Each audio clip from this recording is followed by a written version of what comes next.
Hello, welcome to this virtual class meeting today. I'm happy that you found the video, and so let's just start with today's topic, which is phonetics. Phonetics is the study of speech, so it's important to distinguish between speech and language. Language is the abstract linguistic system, whereas speech is the concrete physical manifestation of language. So in German, we also distinguish between Sprechwissenschaft and Sprachwissenschaft, where Sprechwissenschaft is the science of speech and Sprachwissenschaft the science of language.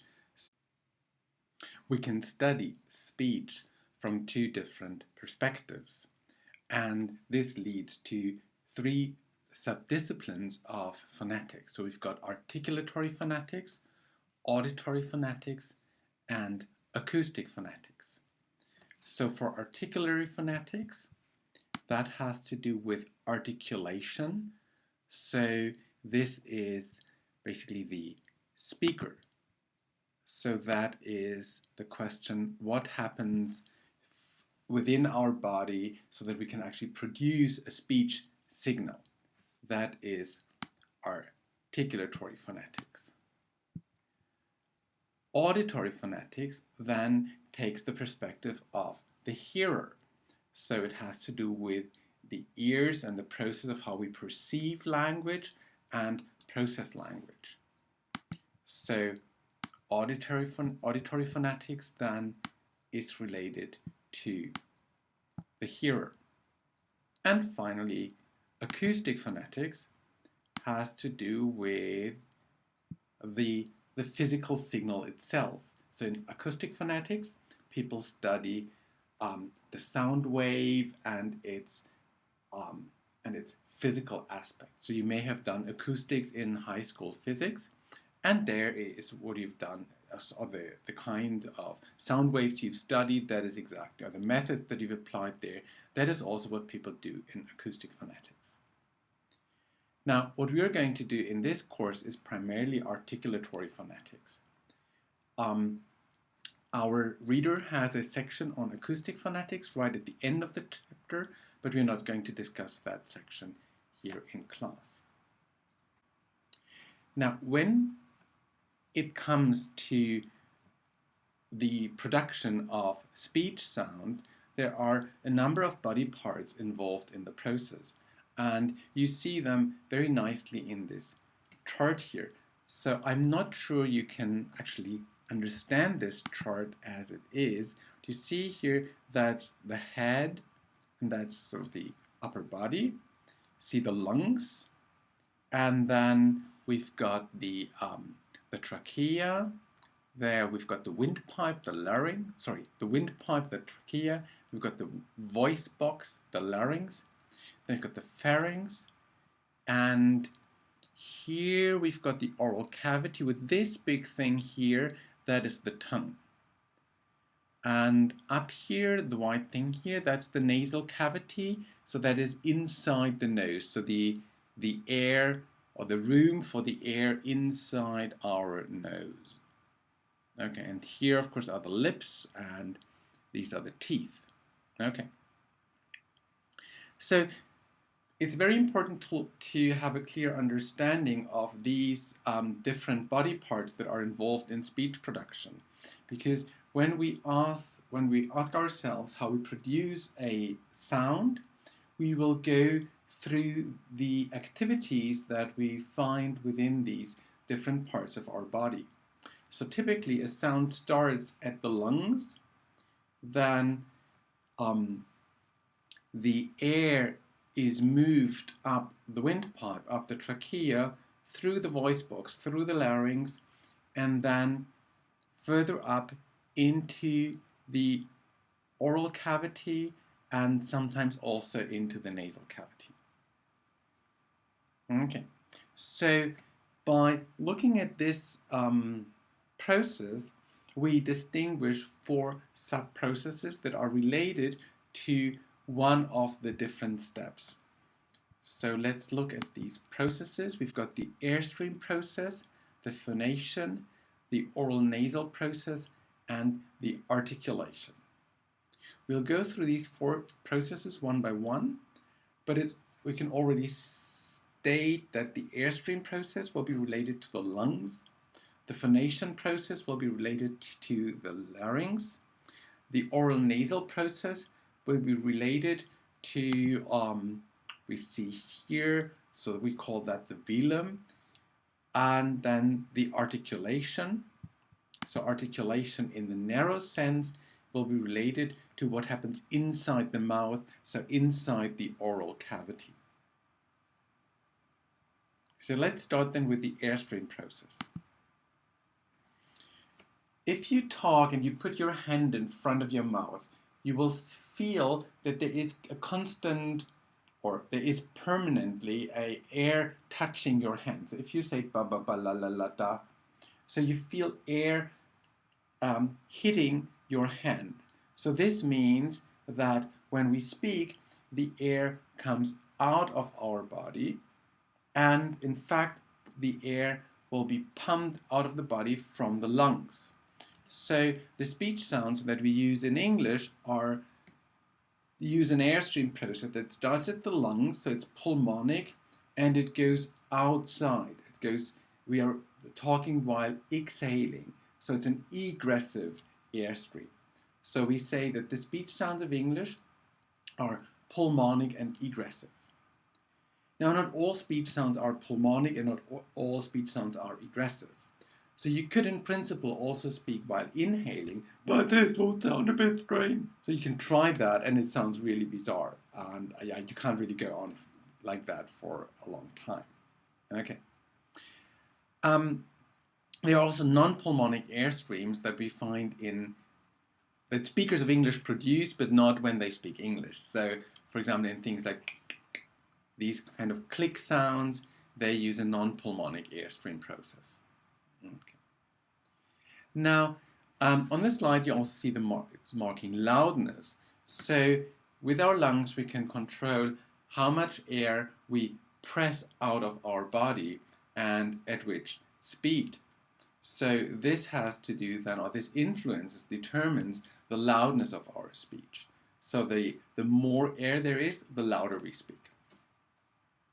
That is the airstream process. For English speech sounds, it's always pulmonic and egressive.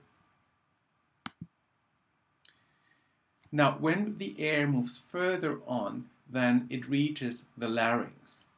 And the process associated with the larynx is called the phonation.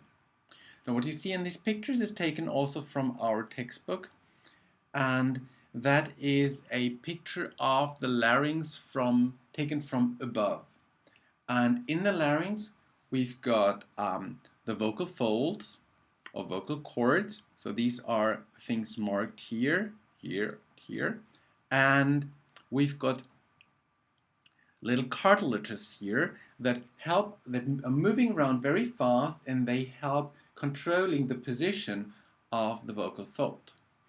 So this here at the outside, that is this outer cartilage of the larynx protecting the vocal fold and the other cartilages. Now, if you put your hand on your larynx and you say something like, then you don't feel anything here.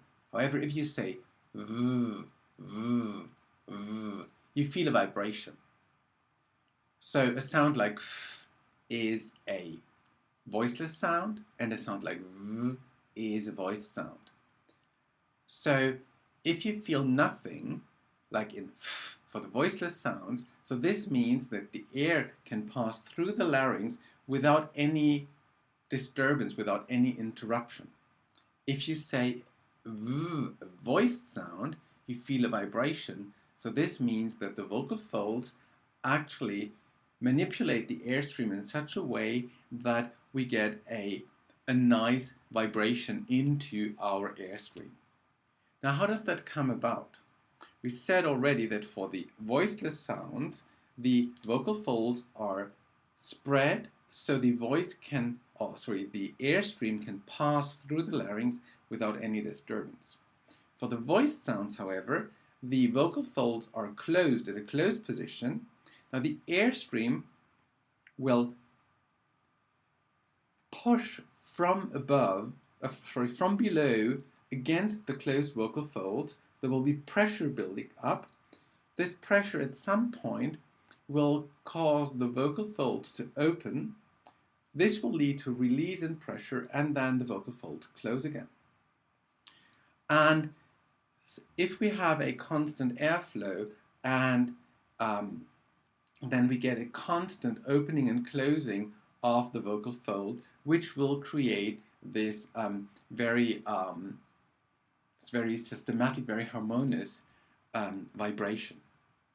Okay, so what is important here is for the voiceless sounds, the vocal folds are open. For the voiced sounds, they are closed, and we can feel the vibration when we put our hands on our larynx. Now, since there's a vibration, of course, the question is how fast is the vibration? And that will then determine the pitch, so the height of the sounds, whether it's a deep sound or a high sound.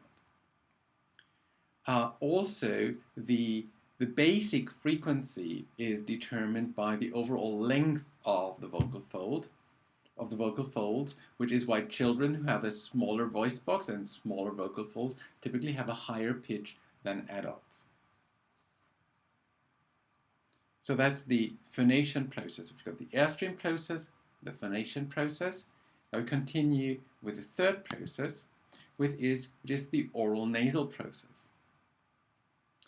Now for the oral nasal process, you can put your hand like this between your mouth and your nose, and if you say a sound like t t t t t, you feel that all the air is touching the lower part of your hand. If you say something like hmm, hmm, hmm, hmm, hmm, hmm, hmm, see, there is no air touching the lower part of my hand because I've closed my lips. Hmm, hmm. But there is air actually touching the upper part of my hand. So this indicates that the air is leaving the body through the nostrils, through the nose. And that is what happens with the nasal sound. For the nasal sound, you can also put your hands here at your nose and say mm, mm, mm. Then you feel a vibration here. So you see that the nasal cavity is used as a body of resonance in the case of the nasal sounds. As if I say ba, ba, ba, or s, s, f, f, or v, v. There's no vibration in the nasal cavity. Now, how does that come about? So if we look at this picture here, so there are no lungs here, but there is the larynx and the pharynx, and then you see here where it says velum, that's the soft palate. So this is a soft part at the end of our palate. And this soft part can either be in a lifted position or in a lowered position. Can imagine if, like now, it's in a lowered position, sorry, and so the air can pass not only through the oral cavity, but also through the nasal cavity. So the passage through the nasal cavity is open. If the velum is lifted, if it's in an upwards position, then the passage through the nasal cavity is blocked.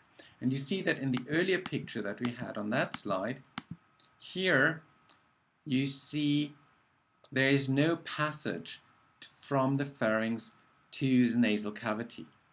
So whatever that person is producing will not be a nasal sound but just an oral sound, because the mouth is open so the air can flow outside through the mouth, but not through the nasal cavity, through the nose.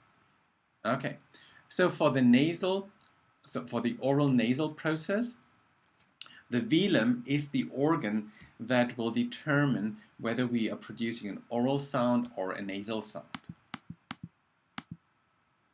In the case of the oral sounds, we've got a lifted velum.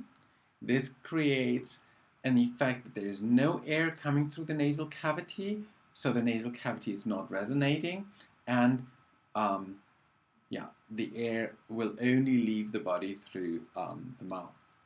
In the case of the nasal sounds, the velum is lowered so the air can pass into the nasal cavity, and the nasal cavity is used as a body of resonance, and also the air can leave the body through the nose. Very often it leaves the body through both the mouth and both the nose and the mouth, but of course in a sound like it's only the nose that is available as an opening. Okay, let's then look at the fourth process. That is articulation.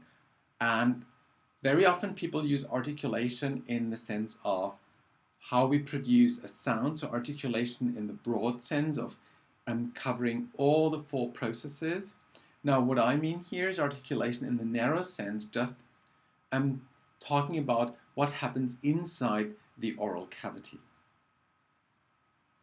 Now, what can I do inside the oral cavity?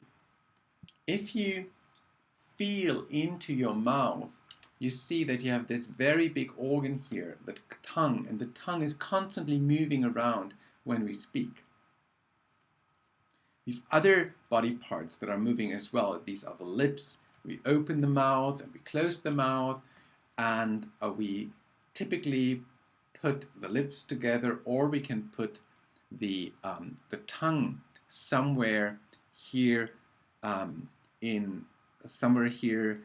so that it has contact with the upper part of our oral cavity.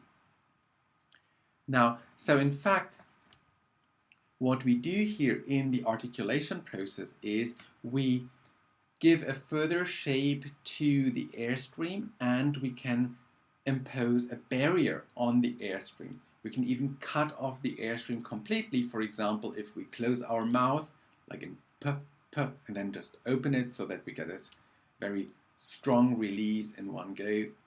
Or we can just have a slight slight narrowing, or a very strong narrowing, like in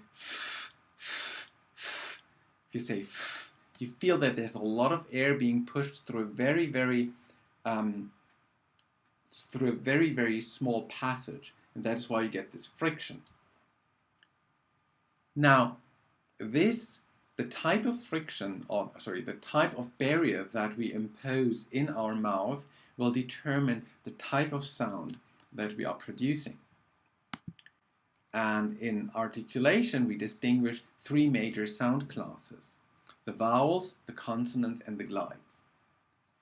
So we have a vowel if there is no restriction or no barrier for the airstream within the mouth. So A, E, O. So you see we are shaping our mouth. So we are giving the airstream we are changing the way in which the airstream moves through the oral cavity. And this gives us the types of vowels, but there is no real barrier. In the case of a consonant,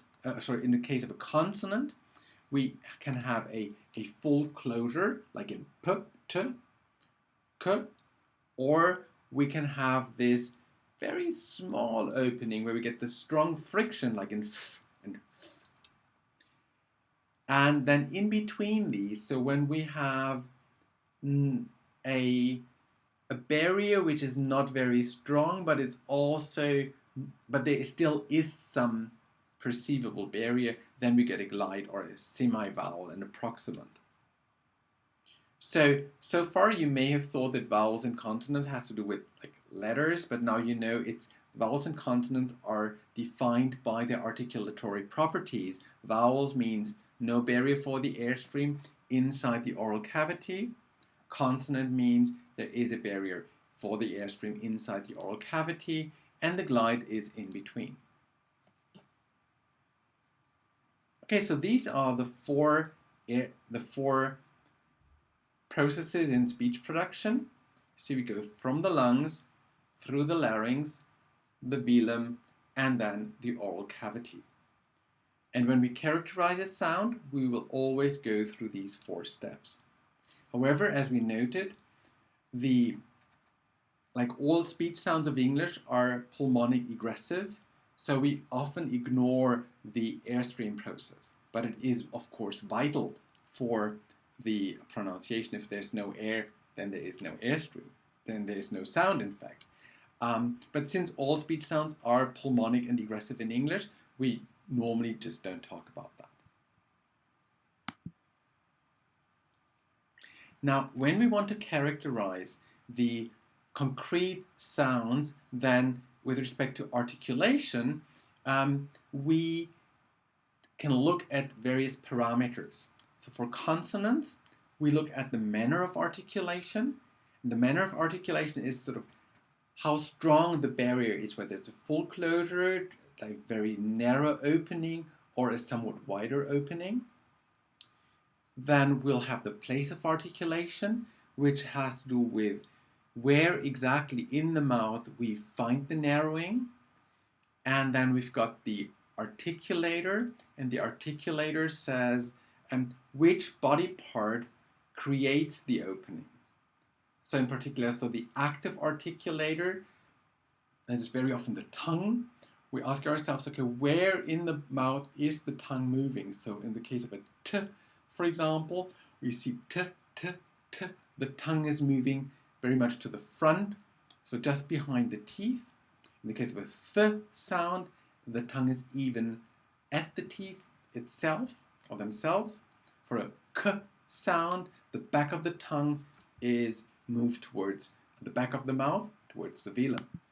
So if you look at that chart again here, we see that if I want to create a narrowing somewhere in this region, it's most economic if I use the front part of the tongue. If I want to create a barrier further in the back, I should rather use the back of the tongue. And the same with the lips. I can easily create a barrier by bringing my two lips together, or by bringing, for example, a lower lip towards the upper teeth. So I get a f kind of sound. It's not practical to bring your lip to the back of your oral cavity. That is just physiologically not really feasible. Okay. So these are the three parameters that we have for the articulation of consonants in the narrow sense. Now, I don't mention voicing and nasality here. Why not? Now, the reason is that, as we saw, voicing, so whether a consonant is voiced or voiceless, is determined by the phonation process. So down here in the larynx, not by the articulation process in the narrow sense. The same with nasality. Nasality is determined by the oral nasal process and not by articulation in the narrow sense. When we look at vowels, our reader tells us that we have to distinguish 4 different parameters. So the tongue height, the tongue advancements, the lip rounding, and the tenseness. So we will not talk about vowels today, we'll do that next week. But it's important to already keep in mind these 4 parameters. We do not need to mention the voicing, because, of course, first of all, voicing has nothing to do with what's going on in the oral cavity. It happens at the larynx, and all vowels are voiced. And same with nasality. Nasality is decided at the velum, so it's the oral nasal process, not the articulation process. Now, we said that we define vowels as sounds where we've got no barrier. Nonetheless, even though there's no barrier, the tongue and the lips move to help shape the airstream, and this will then determine the vowel that we produce.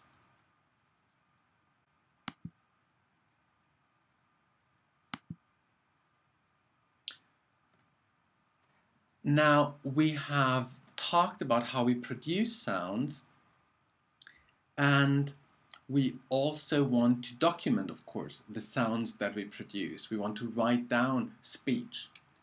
Now, standard orthography is not very helpful in that respect, especially for English, where orthography and pronunciation very often have very little to do with one another. So here I've got some examples to illustrate that. and just look at the examples and try to assign them to these different cases. So sometimes we've got the same sound being represented by different letters. Sometimes we've got the same letter representing different sounds. Sometimes we have one sound which is represented by more than one letter. And sometimes it's the other way around. We've got one letter representing more than one sound. So just take a minute to have a look at these examples. Fish, enough, phone, often. Fish, enough, phone, often. What you see here is, so which case is that? So the sound that is the same in all four words is the f sound. However, the f sound is represented by f here, by gh here, by ph here, and by ft here. So what we find, it's the same sound, but it is represented by different letters.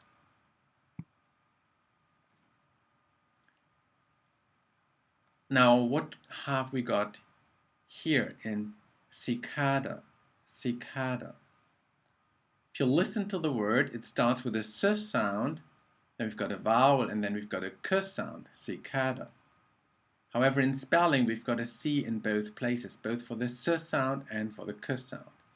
So we've got one and the same letter, but it represents different sounds.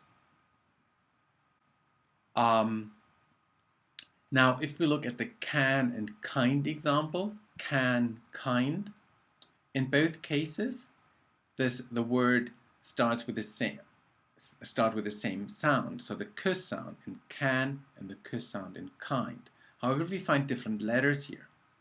So what we have is that we've got the same sound but different letters.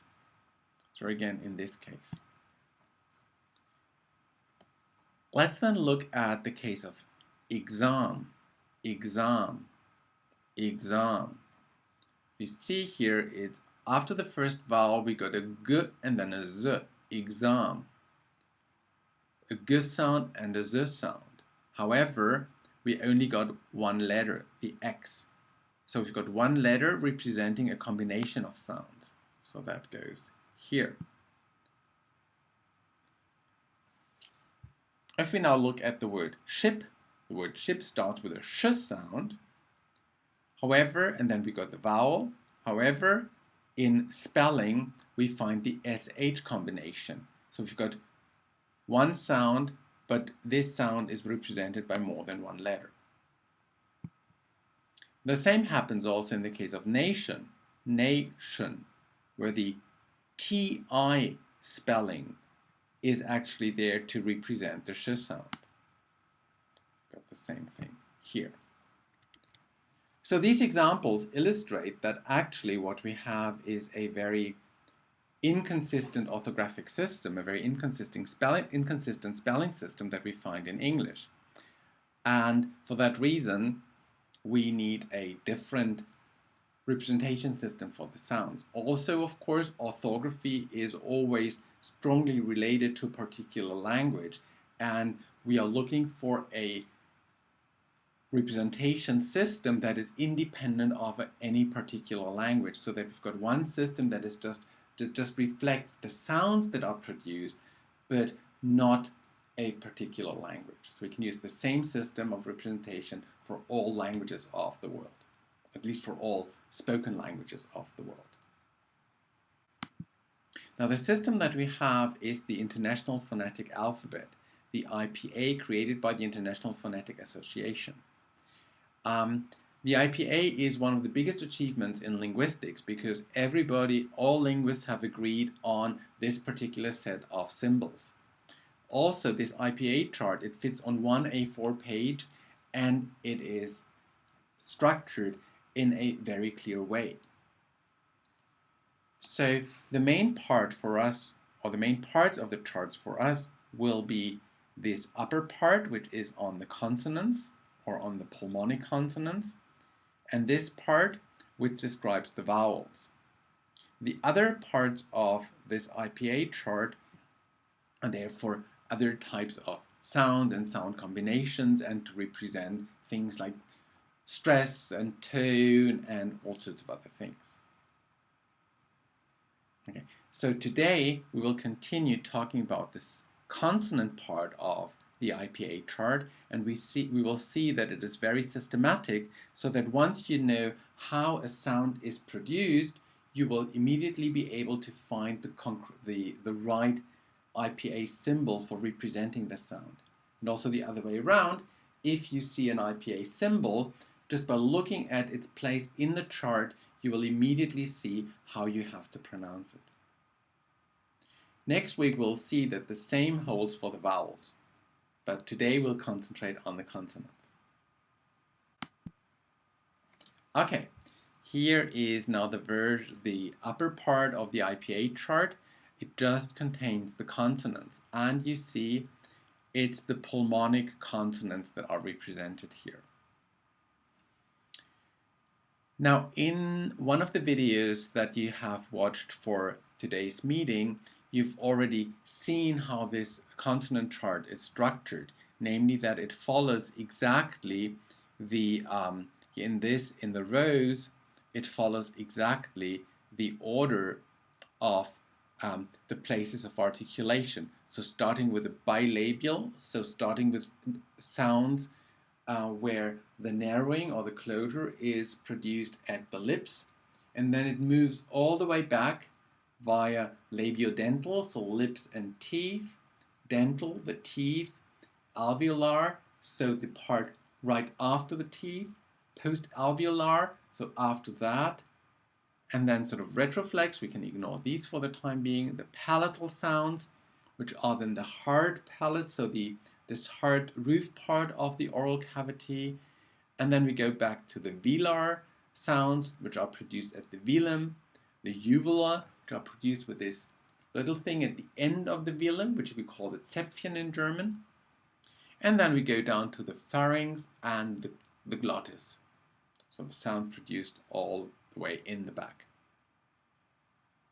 So the order of the different columns in the IPA chart indicates exactly what the place of articulation is. What we find on this axis, that represents the manner of articulation, so the type of narrowing that we have. We start with the plosives, which represent a full closure. Then we've got trills and things like drr, drr, which represent sort of like a trilling movement. The taps and the flaps, they are movements like this, ara, ara. And then the fricatives, which represent those sounds where we have a friction.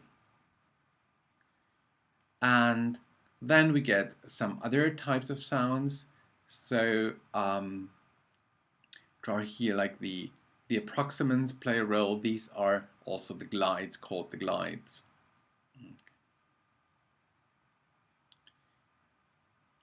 Now the question is, how are the four processes of speech production represented in this chart? Now first let's look at the airstream process. We said that the airstream process for the consonants that are used in English is pulmonic egressive. What you see here is that all consonants represented in this chart are pulmonic. So the airstream process is taken care of by this characterization, because this part of the IPA chart is just there for the pulmonic consonants. The next process we had was phonation. In the phonation process, we decide whether a sound is voiced or voiceless. Now, we have the remark here below the chart, which says, where symbols appear in pairs, the one to the right represents a voiced consonant. So this shows us that if we have the p-b pairing, so this one is the one to the right, it's the voiced version, and this one is the one to the left, it is the voiceless version. Okay, so we've got the airstream process, the phonation. What about the oral nasal process? Now, what you see here is they've got a special row for the nasal consonants. So basically the nasality is treated here just like the manner of articulation, which makes the chart more compact, but of course it diverges from this nice separation of the four processes in speech production. So you can then know that the symbols that are not inside this row, they all represent oral consonants. Consonants that are produced by a lifted velum, whereas the ones in the nasal row, they represent those with a lowered velum. And then as for the rest, then articulation proper, articulation in the narrow sense. We already saw we've got the place of articulation here and the manner of articulation represented by this axis in the chart. Okay, now let's have some practice. At the end of this set of slides, you'll find a website where you can see all sorts of like how people produce a sound in this schematic, in these kind of schematic animation images. And here, these charts are actually taken from our textbook. And let's just look at these pictures one by one and try to identify what's going on here. Okay, here we already see this is the position for a k sound. Okay, we know the airstream process is always egressive pulmonic. That is the larynx. We see here the larynx is open. Open means it's voiceless. The closed larynx, or the vibrating glottis, is represented like this in these pictures. So here we've got a voiceless sound. The next process is the oral nasal process. Here we see the velum is lifted, so the air cannot go through the nasal cavity. So we've got an oral sound. Now we can look at articulation. So we see there's a full closure, and the closure happens at the back of the mouth, so at the velum, and with the back of the tongue. So let's then look at our consonant chart. Do we find a voiceless sound that is a velar plosive, so a velar full closure? And in fact, we find this sound here, the k sound. If you produce it, k, k, k. There's no vibration here, k, k, k. And you feel the back of your tongue touching the velum. And k, k, k.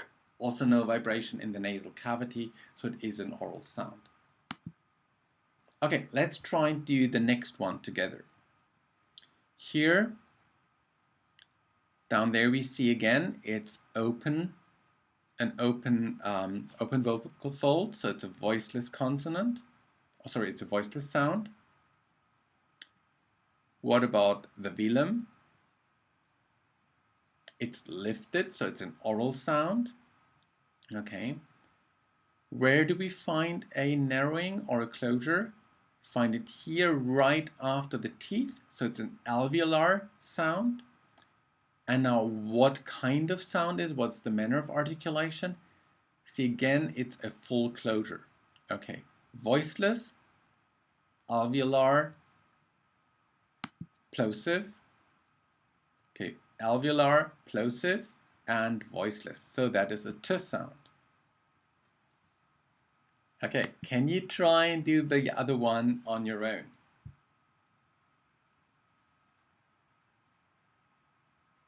Look at the phonation.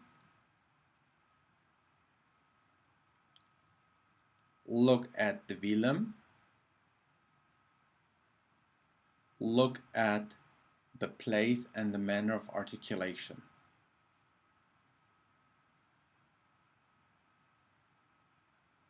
You see there is vibration, so it's a voiced sound.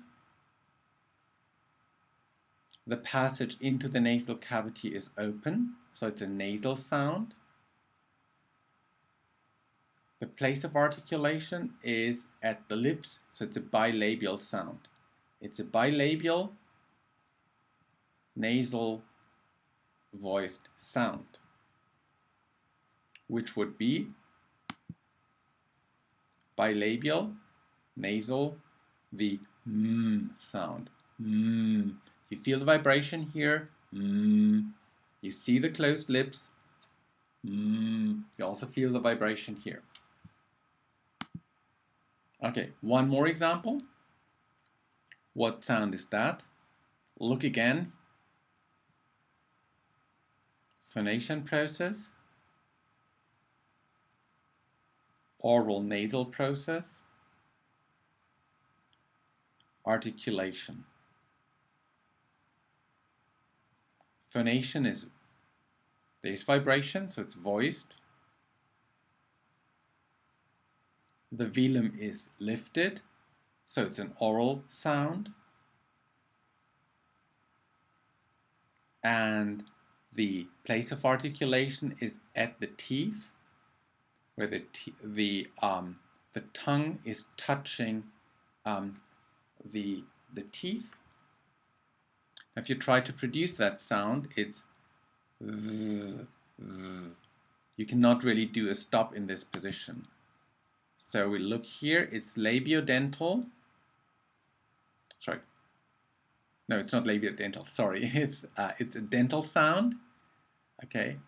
And it's a voiced fricative, so we get the sound here.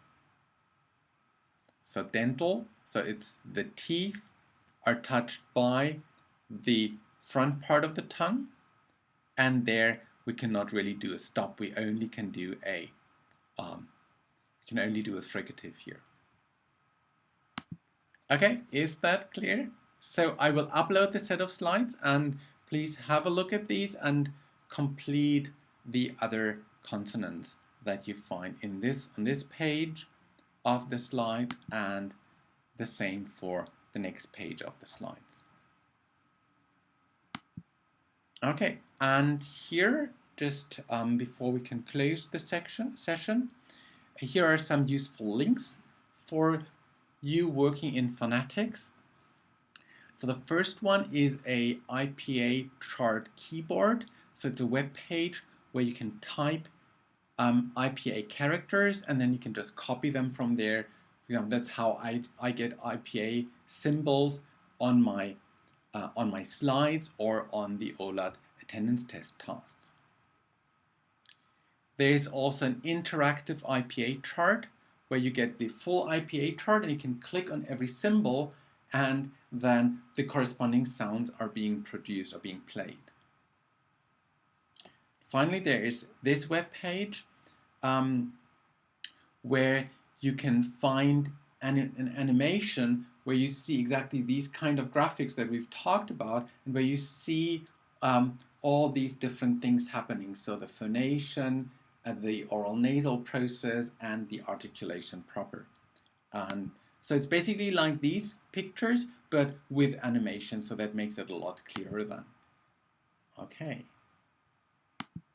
Now I hope you could follow this this video, and here is already a list of the tasks for the next meeting. So from Thursday evening on, I will upload some course material for week 5. In particular, I will upload the IPA chart and maybe some other things. I'll also specify the task for next week.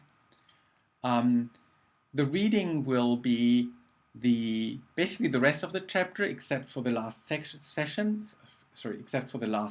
which is on acoustic phonetics, and we will not talk about acoustic phonetics. But we'll continue with the vowels, and then we'll look at sounds not part of English, and also at like things that go beyond the individual sounds, but like so-called super segmental aspects. And of course, there will be an attendance test. So also think about what you find interesting, difficult, problematic in the course material, and a very important property or a very important question that I want you to think about is, how can knowledge of phonetics help you become a better teacher? So please give this question some serious thought, and I'm looking forward to seeing your answers. Here are the references, and I would just like to thank you for your attention. Again, I'm sorry that this has to be a virtual class meeting today, and I'm looking forward to our face-to-face meeting next week. Thank you very much. Bye.